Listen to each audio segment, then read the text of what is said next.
Are you Invictus? Clint, are you Invictus? Are you Invictus? What does it mean? You know, when I started the Invictus Mind podcast, my goal was to unite a bunch of people who had a similar ideology or similar characteristic traits. Invictus means unconquerable. So it's an old Greek word for means unconquerable. Unconquerable. Honestly, just be totally honest, it was a new concept to me. I had to Google it when you sent it to me. But yeah, I do my best. Tell me about what the show. What is your audience looking for? Tell me. This is your first time here. This is the #1 program dedicated to helping individuals maximize their potential and truly become unconquerable. Here we have discussions about what it takes and what it means to experience and magnify political freedom, financial freedom, and spiritual freedom. Yes, I would absolutely say that. I'm going to keep getting up, right? And I keep getting up and I keep pushing forward. And that's the type of mindset that you need to have. I never lose hope. I never lose faith. My mindset has always been, if I want something, I don't give up. So let me tell you what is the #1 issue when it comes to being unconquerable. Okay. And the #1 word you have to think about here is not intelligence, not savvy, not strength, none of those things. The #1 thing is resilience. You know I'm Invictus, come on. All right, I'm Invictus AF. Well, may I have an initiation question for my tribe? Okay. Are you Invictus? I believe I am.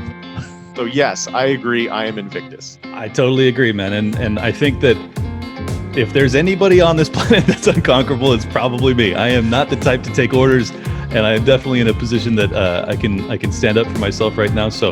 And I was like, no way, I know what that word means now. Yeah, man, very cool concept for a show. You didn't ask me if I was Invictus.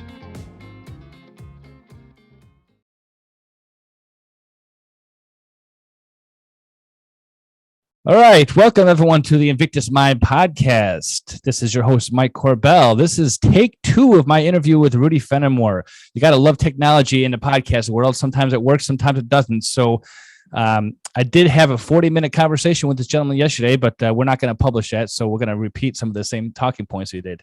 How you doing today, Rudy? I'm doing great. And I promise I won't say the exact same thing I said yesterday. All right. Well, let me briefly introduce you and where we met, and we'll just kind of get into it. So, Rudy and I met each other at the Tom Woods podcast, 2000th episode, live in Orlando, Florida, this past summer, or actually just a couple weeks ago, and it was a great time. Rudy is an author. He's the author of the book Concordia. I know this is going to be backwards. Oh, not in this camera. There must be a better way. There's your name down there. Sweet. So, Rudy, before we get started talking about the book, just like to get to know your background a little bit and, what got you into the Liberty Circle and what made you want to be an author? Well, let's start with the author part first. So okay. I do software for my regular day job. So that's how I put food on the table. And since I actually started my own business in 2014, and since then I've had to author a lot of material for the company. And I've noticed that I've, #1, got a skill for writing, but #2, I just enjoy it. I love writing. And I had several ideas for books, just things, because I'm kind of like one of these people that's always busy. Like, I don't like to just sit down and lounge around on the couch. So I wanted a project to do on the side. And, the idea of writing a book was really compelling to me. Initially, I wanted to write a science fiction book. But then as I got into it, I started reading. I did a lot of research on science fiction. I started reading older science fiction. And, if you write something now, 10, 20 years from now, it's not going to age well. So I was like, I'd rather, instead of focus on trying to figure out technology, I'd rather write a book that's in the present, that I can focus more on philosophy and ideas and action and, make a compelling plot line than really to write a book about science, right? So that's kind of where I went with the science fiction. As far as liberty is concerned, I was one of those kids growing up. My parents, they loved Ronald Reagan. We were a very conservative household, and they weren't too warm on Bush. But then when Clinton came in, they couldn't stand him. And during that time, I was old enough to start voting and kind of got into politics. And when Bush Jr. got in, I was like, all right, finally the Republicans, we're in, all these great things they promised, like privatizing Social Security and, getting rid of regulations and having a humble foreign policy, all those things that Bush had promised. I was like, all right, I can't wait. And then absolutely none of that happened. And that's when I was like, all right, whatever Republicans are, that's not me. And then Ron Paul came around, and that's when, really I was like, all right, I got to find out more about his ideas. And he kind of drew me in. I'd always been like, kind of a minarchist, government's a necessary evil, but he kind of drew me into the economic side of things, the Austrian point of view, and really opened my mind as to what the nature of the state was. So and since then, I've been following the entire movement, listening to Tom Woods, to Peter Schiff, to all tons of YouTube stuff. So, that's Ron Paul definitely hooked me into the movement. I wish I can quantify how many people actually were converted to libertarian thought by Ron Paul, but he certainly made an impact in this country, because I never heard of libertarianism before Ron Paul. I take it back. I knew there was a party called the Libertarian Party when I was in college in the year 2000 or 2001, something like that. I took a political science class, and I took the quiz, and it said I was a libertarian. And at that point in time, I was like, okay, whatever that means. But right. Like yourself, it was Ron Paul who I was introduced to, and then the rest of the story goes as it is. Right. Before I saw the Ron Paul movement, I just figured that libertarians were, people who wanted smaller government and wanted to smoke dope. That I didn't really think there was anything deeper to it than that, right? Mm-hmm. Mm-hmm. Yeah, and so I think, like yourself, I probably listened to thousands of podcasts, and that's where I got most of my education from. I've read a lot of books. I've never written a book, but I've read certainly a lot. And what I really like about your book, Rudy, is that it really encapsulates the entire ideology, I think, very well. There's a lot of objections to libertarian ideology, and the most common is who's going to build the roads. That one. You don't cover that in the book, but for those of us who actually read libertarian authors and who really dive into the ideology, it takes a lot to actually understand it. Most normal people, they look at you like you said, it's okay, you just want to smoke dope and do whatever, but there's a lot more to that. But I got to be honest, when I first picked up your book, it reminded me of Ayn Rand, Atlas Shrugged. And then, once I got into it, I was like, this is a little bit different. But was Ayn Rand one of your inspirations? So that's a really interesting question. My mom, she's an enormous Ayn Rand fan. She actually, when I was a kid, gave me the book. So I read them at a very young age. I couldn't really get through, the entire Atlas Shrugged in one reading. But I got through it, but I was probably 12 at the time when I read it. So it definitely had, it was formative on me. But, the idea of just people dropping out and, making something in private, that just, it was an interesting idea for a book, but it never really struck a chord to me as to this is how I would go build my own society, right? It doesn't really function the way real people function. And that's kind of where I deviate when I wrote my book. Is I really wanted to focus on, if I had the means and we had a place to build a new society, to build a new country, to make a government in the image of libertarianism, how would you actually go about doing that? And that's really what I wanted to drive home in the book, is that, there's no perfect solutions, obviously, and there's going to be some compromises, but there are good solutions out there, and we need some way to articulate those. And hopefully I've done a good, compelling job of doing that in a fictional story that, draws you into the story and isn't just beating you over the head with philosophy. Right. Mm-hmm. Mm-hmm. So yeah, that was kind of my goal on writing the book. Well, I think what makes it good is that it is a fiction novel. It's not a nonfiction, just like you said, throw facts down your throat and all of a sudden, our heads are spinning because of ideology. This actually is a practical story. And even if you weren't a libertarian, you could still enjoy it. Right. And, part of the audience for this as well. So, part of it is the libertarian side of things. And then the other part of it is kind of where we're at now. Mm-hmm. And, part of that is exposing, in the book, there's interactions with both the country of Chile and the country, the USA, and specifically in the USA around foreign policy. So I think the book also exposes some of that as well, right? That, it's one thing, we have a lot of critiques, but again, lots of times when politics get involved, people get in their tribes and everybody butts heads.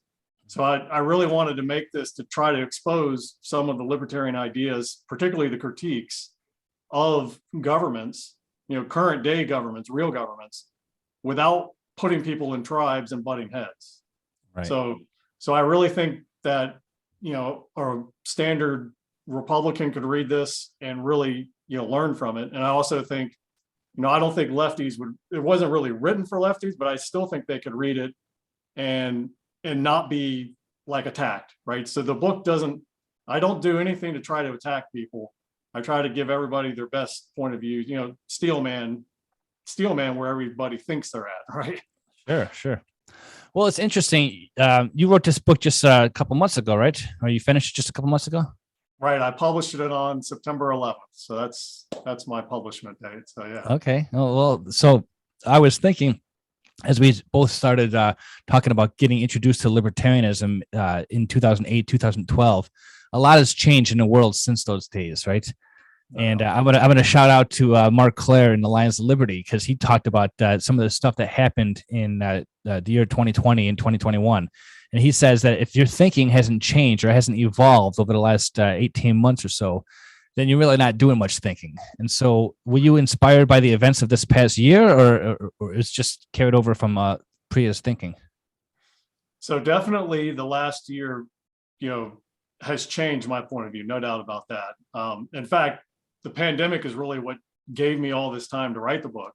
Normally I'm busy doing a lot of stuff with my 3 kids, doing family things, whatever. And when everything was shut down, I mean, even though lots of stuff was technically open, there was just so many you couldn't do, like all the kids' activities were done. So that gave me so much time to actually write the book, and being able to observe how both the media reacted and how the governments reacted, shutting things down for no reason. Like where I'm at, they closed all the outdoor parks. And it's just like, why? It's outdoors.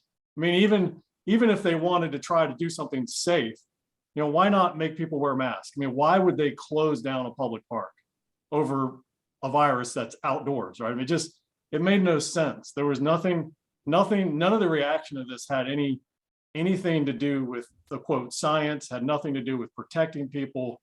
It really exposed that the media was there to drum up fear, to make people want to give away their liberties, right? I mean, that was the media's number one job in this whole thing. It wasn't to educate people. It wasn't to help people out. It wasn't to make people safer, none of that. It was just there to strike up fear. And then, of course, the government's reaction was, how do we get more power? How do we use that fear to put in emergency powers, to spend gobs of money, to print money up, to bail out the banks, right? They bailed out the banks, they bailed out Wall Street. So it was all this sequence of events that you're like, this whole thing is just phony. It's all built on lies, top to bottom. None of it's here to help people out. It's all here to help the elites that are running the country. So, I mean, all that you kind of knew before, but just the scale at which it was exposed is what really, drove things home to me, Mm-hmm. Mm-hmm.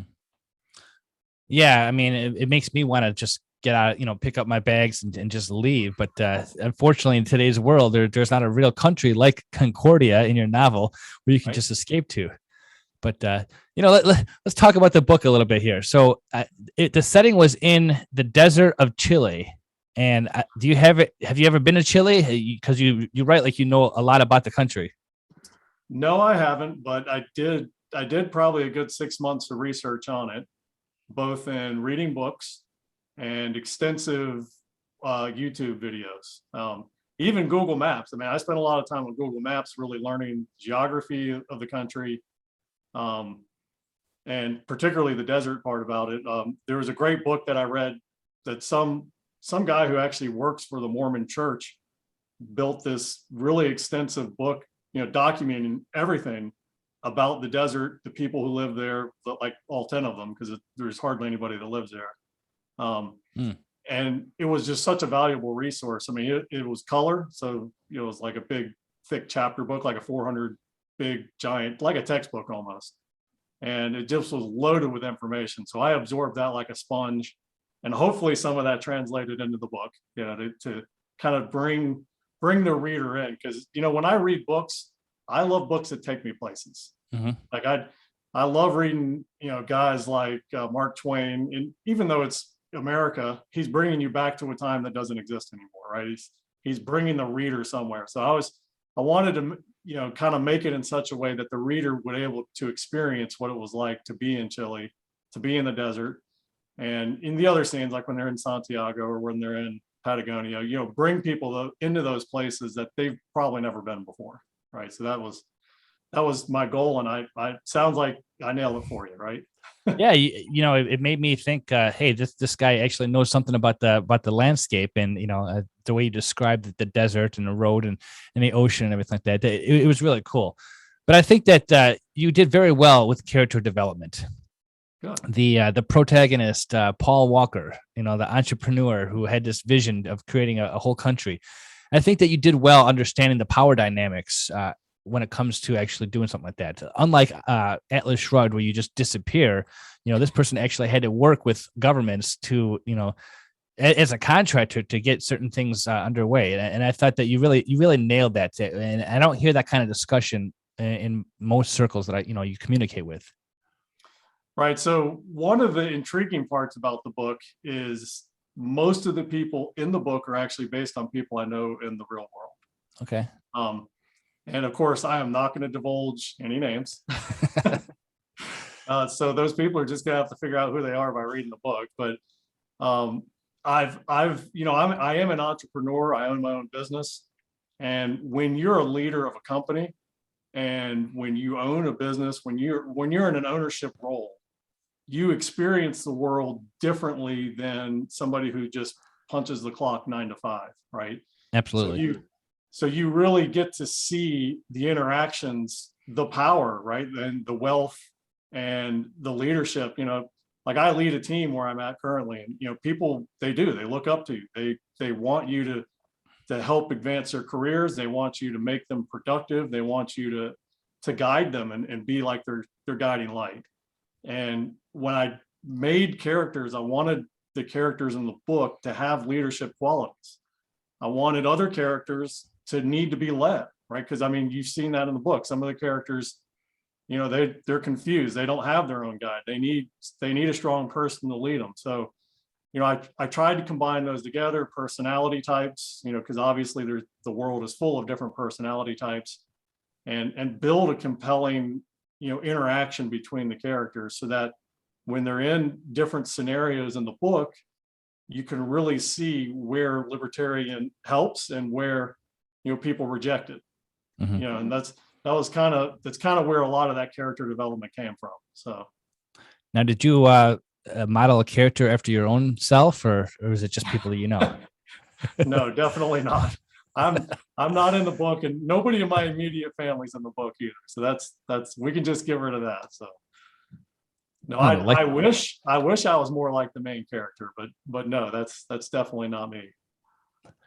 It's interesting because you really do see the character flaws in people. You start off in the beginning of the book, and you find out about these two characters, and they're on an airplane and discussing landing in Chile and what they're going to do to create this whole new government.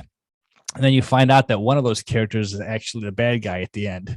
Right. And so you do a very good switch there. So I really appreciate the character development there. Yeah, and I know one of the things I've gotten feedback on is the idea of betrayal, right? The book has that deep-seated betrayal in it, right? Mm-hmm. And that's one of those emotions that if you've ever worked a corporate job, and you've tried to climb the ladder, because that was also, before I started my own business, I was in that world trying to climb the corporate ladder. You're going to get betrayed. I mean, you just are. That's how people work. They're going to stab you in the back to promote their own careers at the expense of yours. Right. And that experience in my own life kind of drove some of that personality type that I write in the book. Okay. Now, were you ever in the military? No, I wasn't. Okay, because you really do a good job talking about some of the conflicts militarily, and I don't want to give too much of the book away. I want to intrigue people enough to go out and read it. But no spoiler alerts, right? you talk well about some of the artillery that they use, some of the machines that they use. So I've never served either, so I wouldn't know the names of half of the weapons that you described in there. So was it just more research that you did? Well, so part of that is I am a firearms enthusiast. I love guns, and I grew up with guns. My older brother, he probably has about 500 guns. He's a gun collector. Oh wow, okay. And he's always let me shoot the guns and be around the guns. And my dad was in the military. He was a reservist during Vietnam, but still he was a military person. So, and another passion of mine is history. I mean, I read a lot of history, particularly World War II history, World War I, kind of 19th, 20th century type history. So, I've always been fascinated with military, with guns specifically. So, I mean, writing that part of the book was actually pretty enjoyable. I didn't have to do a lot of research and a lot of digging to really find things that I knew I wanted to put in the book. Right. So that was that part of it. I was like, I can nail this pretty easily. Okay. So, one thing that I found really interesting was that you tackled some issues that, most people don't like to talk about in public. You tackled the abortion issue. You tackled, not only just the gun right issue, but you also tackled like people longing for like socialism, communism, and how they can actually live peacefully in a society. And you really hone in on the different thought processes. In your typical libertarian world, would you allow all different kinds of issues in the same place? Because I've got a slight, I don't know, maybe I'll call it an objection to the reason why I think the society in the book fell apart. Spoiler alert. But so what are your thoughts about that? Do you really think that people with completely polar opposite viewpoints can live peacefully together? Well, there's two thoughts that I have personally on that. And one is, if you involve, let's just say like a democratic system where everybody gets the vote, eventually you're going to get to the point where, the lower, probably 2/3 of the economic scale is going to rule the politics, right? Mm-hmm. And we're seeing that now, where everything is starting to be, free education, free college type stuff, free healthcare, just everything, right? So you'll see that, but you can go to the other extreme too. Like say you lived in a country where they had no representation at all. Then what you're going to get is people get frustrated because those people still exist. They still want all that free stuff, but then they're going to take up arms and they're going to fight, right? And one of the things I learned by doing history, in fact, I'm reading for my next book, I'm doing some research now in Venezuela. Okay. And you can really see in there that every time the government does something to kind of restrict voting rights or, to restrict that whole democratic process, people took up arms and either took over the government or they had to fight. So I think in one regard, you've got to find a way to make it where people have some say, but you also have to make it in such a way that they can't dominate everything, right? So I think what I tried to portray in the book, that conflict exists regardless of the type of government. But if you make a government in such a way that they have some input, but not too much, right? So that, like, a great example in the book is that when they want to raise taxes, property owners have to approve those taxes. Since they're the ones that are getting taxed, it would only make sense for them to be able to control whether or not their taxes go up or not. Sure. So in that case, that's not left up to a vote for the general population. That's left up to a vote of the landholders, right? So that would be a scenario where you could kind of restrict the suffrage, where not everybody gets to vote on every single thing, right? Because then otherwise, of course, most people don't own land. Let's raise taxes on it, right? So I do think fundamentally, though, to make a long-term libertarian society stable, I think you're either going to have to be prepared for conflict, or you're going to have to be prepared to, kick people out or just not let them be involved. So, I mean, right. Yeah. And that was one of the issues that you keyed in on is, a lot of libertarians will talk about open borders, but in the book you had strict border control. Only certain kind of people can get in there. And there was a scene where somebody had to sneak in, and they were being led outside into the ocean, and they had to go scuba diving to kind of hide, from the guards that were, preventing people from leaving the other country that they were in. Right. And that is my favorite chapter, by the way. So that's right. And so another point is, not only did you express the need to have some kind of borders, if you're going to have a free society, you can't just let anyone come and go whenever you want. But to also talked about the idea of having a defense system. I think that was one of the conversations in the book itself, where one of the main guys was like, okay, we have all this military equipment, we have all this, defense, and we have allies with other countries who have our back just in case. Whereas, the standard libertarian thought is, non-aggression principle, but I don't think that'll work. I don't think you can have a society where, like you mentioned, one side is going to be the aggressor. What are you going to do? Just let them walk all over you, right? Yeah, exactly. And that is one of the main points of the book, at least from a philosophy point of view, is that you're still going to have conflict, just by removing government, or even say you could pare government down to the absolute minimum. There's still going to be a conflict because people want different things in the world. Mm-hmm. I mean, let's face it, libertarians are only 5-10% of the population. So what are you going to do with that other 90% of the people out there, right? Are they just going to magically convert to your point of view? I mean, that's not happening, is it? Right. So yeah, I really think you've got to be able, one of the things too about the ANCAP thing that just drives me nuts is, like, I've heard Bob Murphy say you could have an insurance company run your military. And I was like, I don't think Bob has ever tried to replace a roof on his house, because the last thing an insurance company wants to do is pay anything out. Right. So I don't want to live in a society where an insurance company is running the military, because that's going to fall apart in about 2 months. So, I mean, I think if you want a stable society, you're going to have to be prepared to defend yourself. And that's a military. And, something that I think American libertarians struggle with is we're within the empire. Here we kind of see America's foreign policy. We think foreign policy is bad, therefore the military itself is bad. But, a lot of countries don't see their military that way. A lot of countries don't have a military that can go take over other people.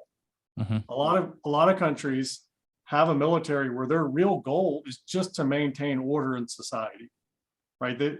Again, go look at the South American countries. None of those militaries are big enough to go take over Iraq, right? So, I mean, I just think when you remove yourself from the U.S., I think the idea of having a military, I think, would change a lot of people's point of view on that, because I agree with their critiques on the empire. I mean, an American empire is bad, and we do kill a lot of people overseas unjustly.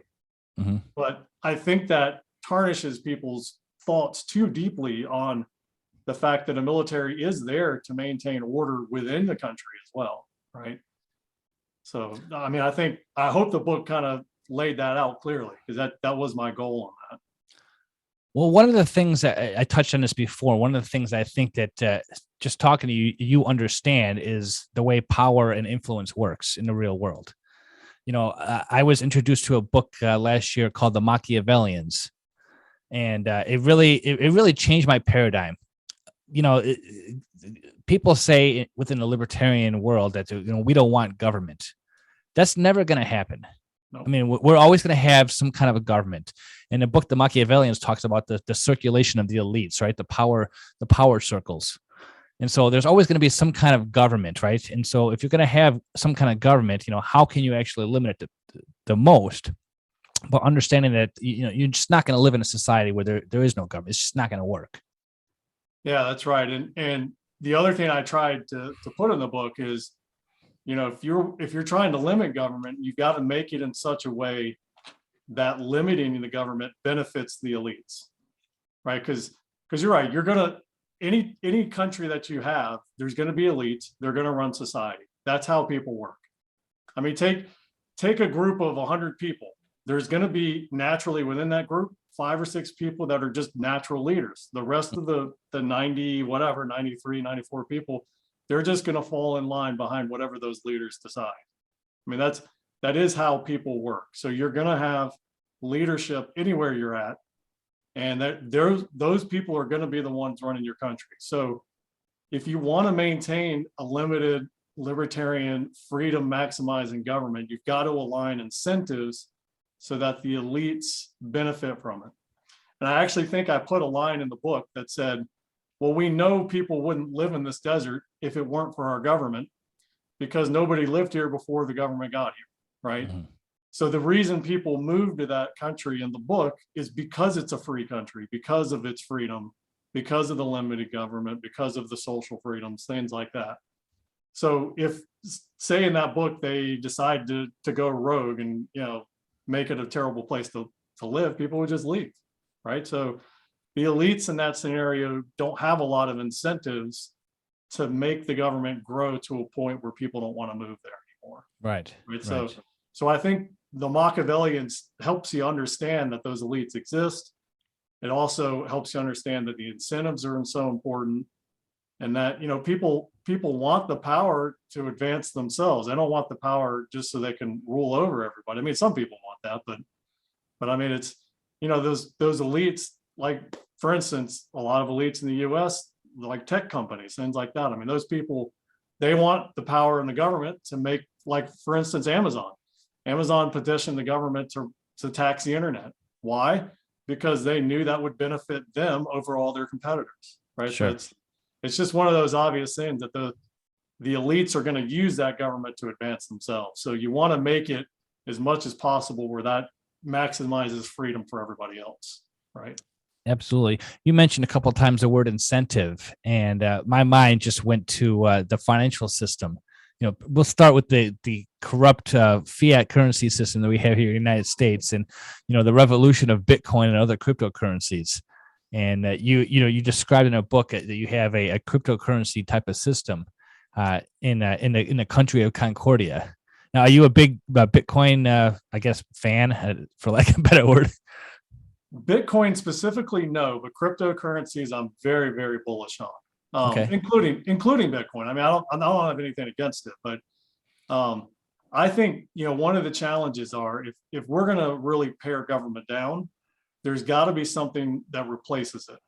And obviously something like central banking is a negative to both the general public, to freedom, to money itself, to value, all that, productivity. Central banking kills all of that.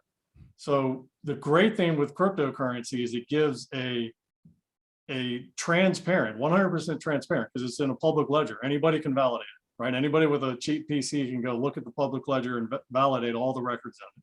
Mm-hmm. So it's 100% transparent. There is no centralization. It's 100% decentralized. And I really think for us to advance libertarian thought, we're going to need institutions that can replace government in such a way that once people have it, they're never going to want to go back. Because I think, like, say you started a country and your main currency was a cryptocurrency, and then that government tried to come in and replace it with a central bank, I think people go crazy. I mean, people would be rioting in the streets. It wouldn't be like it was back in 1913 where they can just spring in a central bank on people. Sure. So I think things like cryptocurrency will really advance libertarian, the idea of being able to have libertarian and free societies. I'm very bullish on the technologies, and I do think the technologies are going to continue to advance as well. I think some of the people who think Bitcoin's the end all be all, it's maybe a little short-sighted, right? Well, I don't know enough about Bitcoin. I know I hold some, and I don't know how all the how it works, but a lot of what you're talking about does make sense. Right. And where was I going with that? So, well, it's interesting because I think it was El Salvador now that made crypto or Bitcoin a currency, a legal tender Legal there. tender, yeah. Yeah. I think there was an African nation as well. I can't remember, but so it'll be interesting in your research for future books how how that plays off.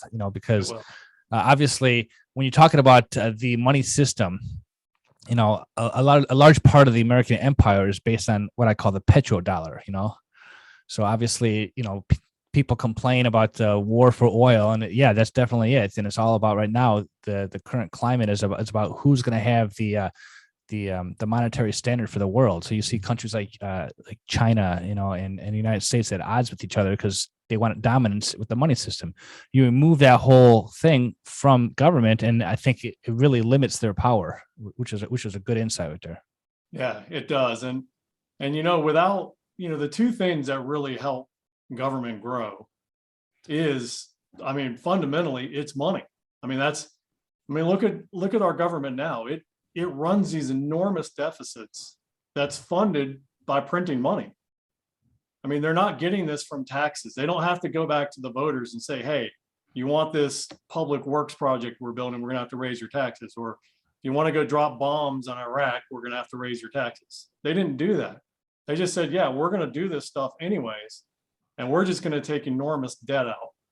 And that debt's just gonna be financed by the central bank. So yeah, I really think central banking, underpins so much of the growth and corruption of government. So, I see to me, cryptocurrency is an enormous white pill. I see a bright future for it.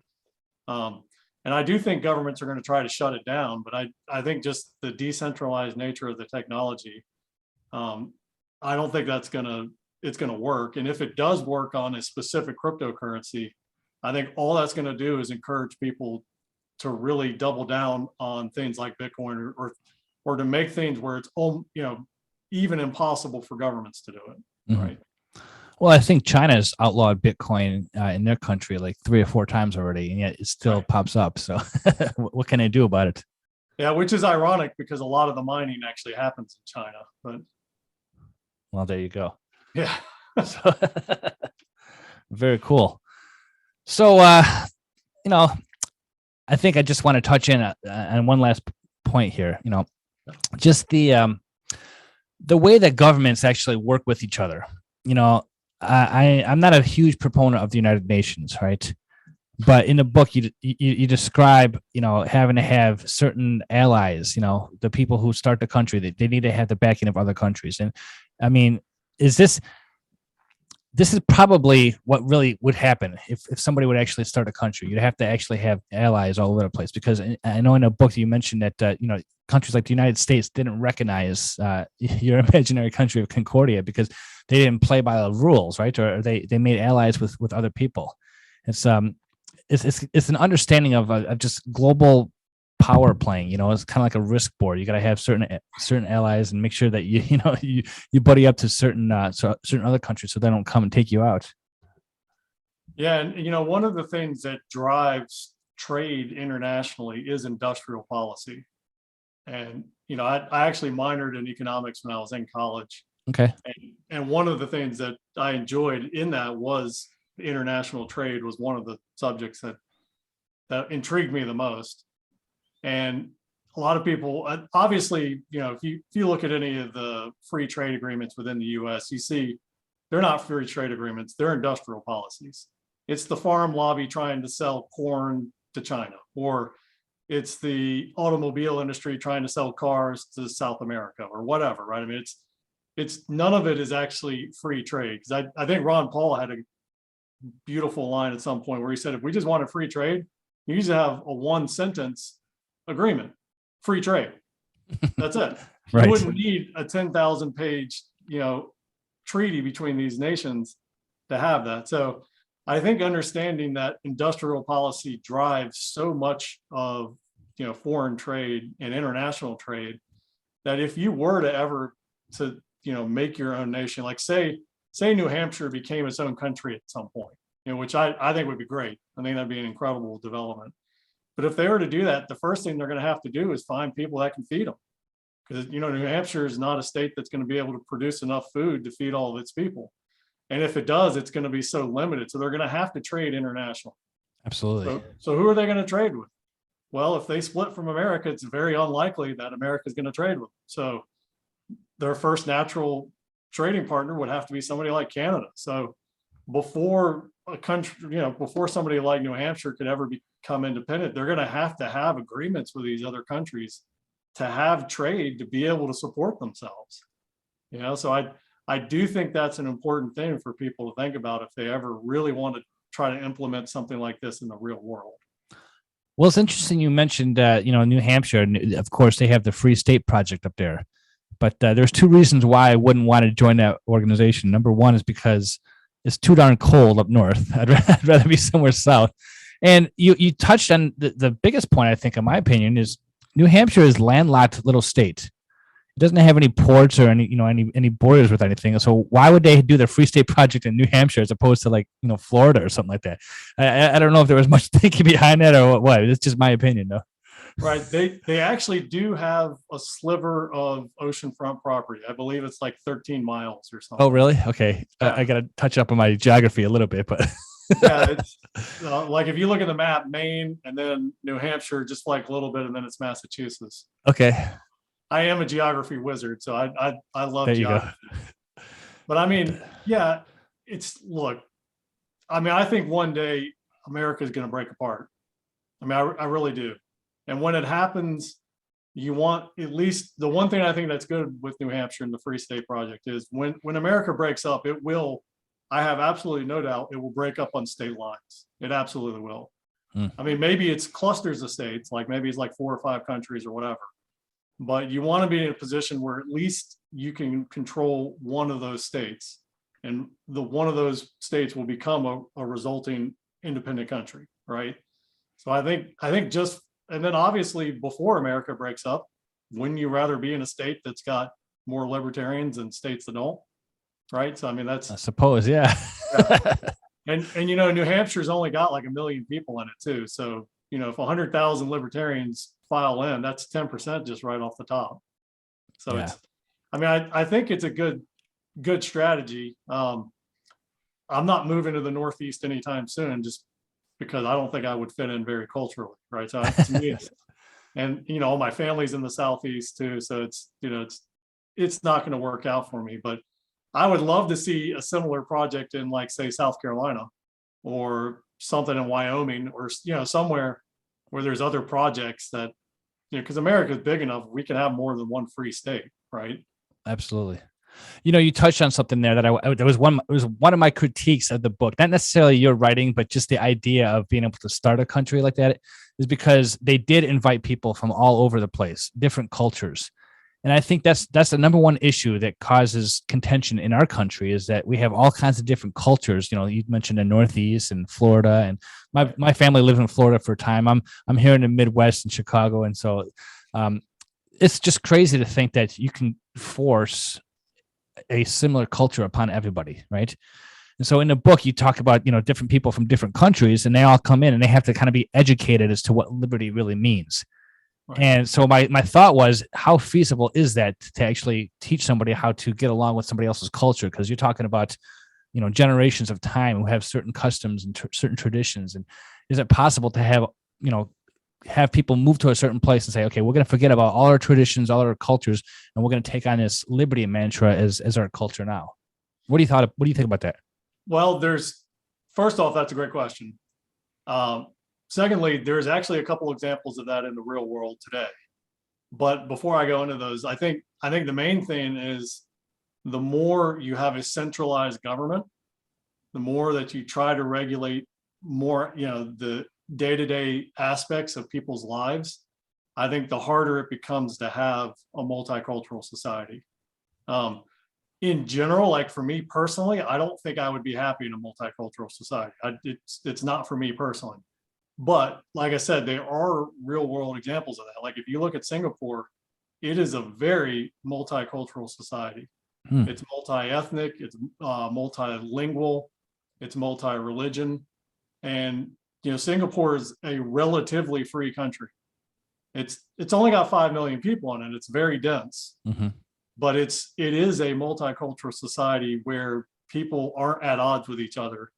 And the main reason they're not at odds is because the government's not dictating every little thing everybody has to do, right? So I think libertarian and multicultural are not necessarily at odds with each other. Okay. I do agree with you in principle, though, that there would be conflicts there, or potentially there would be conflicts. But I think if you let things be as decentralized as possible, like let Chinatown be Chinatown, right? You don't try to inflict on Chinatown, American values on them, so to speak, right? Or English or Anglo values. So, I mean, I think there is room for that. The other example is a country like Switzerland. I mean, Switzerland's a very decentralized, their government is a weak central government. They've got a federalized system, the cantons. And again, they're multilingual. I believe there's 4 major languages. And I believe Switzerland right now, 25% of the country's population is from somewhere else, right? So they've digested this huge influx of immigrants into their country. And they're a stable, peaceful, free, they're a freedom-loving country. Now, obviously, to American libertarians, Switzerland is still kind of a socialist country, right? But that's done at their canton levels, not at the central government level, right? So I think if you're willing to let live and let people do what they're going to do, and not try to have a dominant culture that projects itself onto everybody else, I think they can work together. Well, that's I hope so. That's I think that's you and I both want to see that one day. And so I guess my next question would just be, knowing what happened in the book, and we're not going to spoil it for anybody, but they have some problems in a relatively short period of time. But at the end, they kind of resolve all that stuff, and they just go forward. But you leave like a cliffhanger, like, okay, well, this is what it is. So, is there going to be a sequel to Concordia? There is, and again, thank you for asking, because that's a great question. I'm working on part 2 right now. It will be a standalone book, so I mean, you won't necessarily have to read the first, but there will be, cross-pollination of characters and things like that. And then I've already kind of got the frameworks for a part 3 in my mind as well. So I'm looking to make it a trilogy of books. Okay. Okay. And the 3rd book will be about the fall of the U.S. So that's nice. Yeah. So I think that'll be an important topic that people will want to read about.